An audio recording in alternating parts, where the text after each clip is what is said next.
In this video, we are going to look at something called the XOR operation. So we're going to explore some of the logic involved with the word OR. We're going to define both the inclusive OR and the exclusive OR. We're going to make truth tables for the exclusive OR.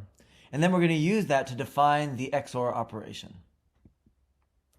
And then we'll also have another way of thinking about XOR that is related to adding two numbers and then modding them by 2. All right, so here are two sentences using the word OR that have a slightly different meaning for the word. So first, you may be at a restaurant and your server may say something like, you may have the soup or salad with your meal. In another context, someone may tell you, you can fulfill our ID requirements if you have a passport or if you have a driver's license.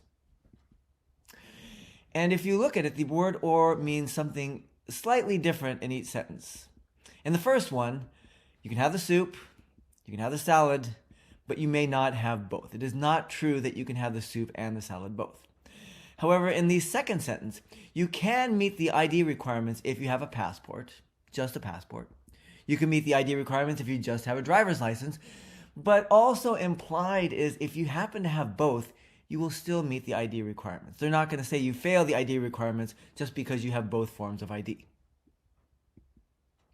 So the first sentence is what's called the exclusive OR, and the second sentence is what's called the inclusive OR. So both versions of OR are what we call logical connectors between two types of statements.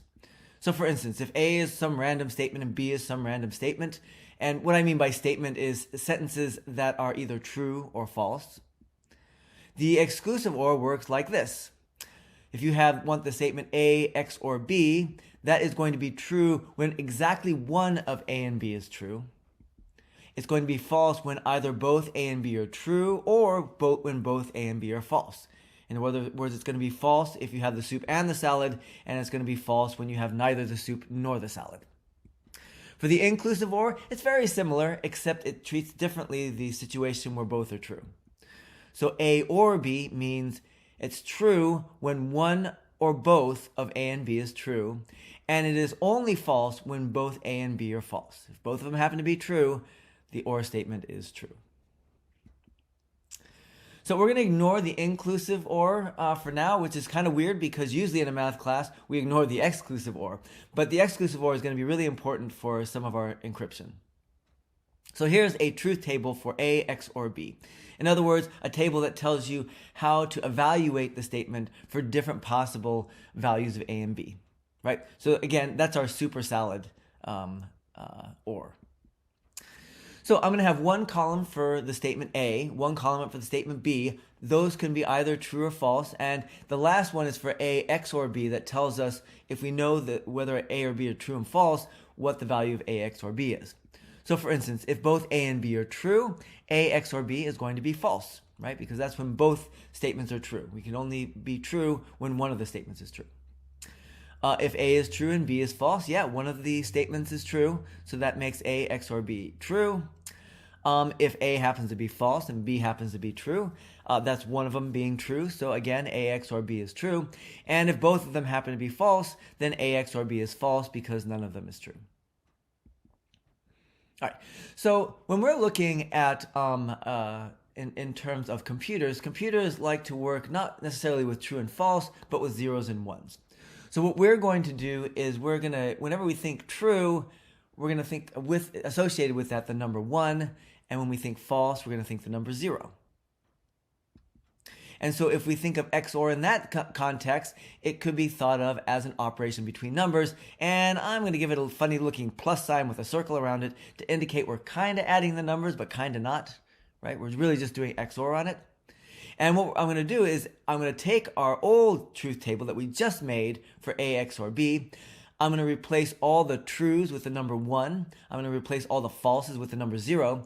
And I'm going to replace that XOR in that last column, A, XOR B, with that symbol, that plus symbol with the circle around it. All right, here it goes. So looking at it this way, this can be looked at as a way of adding the numbers 0 and 1 using that plus sign with a circle around it operator. If I take, say, 1 plus 1, that gives me 0. If I have 1 plus 0, that equals 1.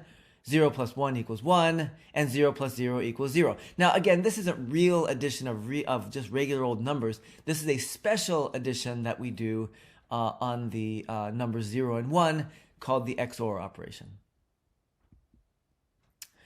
And if you look at it carefully, it's exactly the same as adding numbers mod 2. In other words, if you took the numbers 0 and 1, added them up, and then did the mod operation mod 2, you would end up with the XOR operation as well.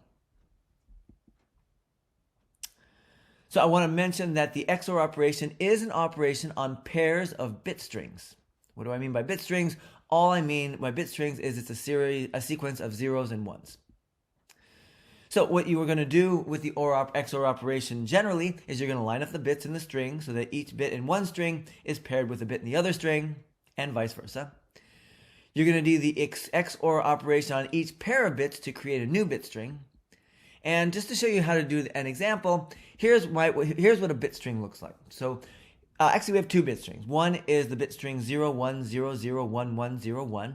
All it is just a string of zeros and ones, and then another bit string 11010011. Again, another string of bits, another string of zeros and ones.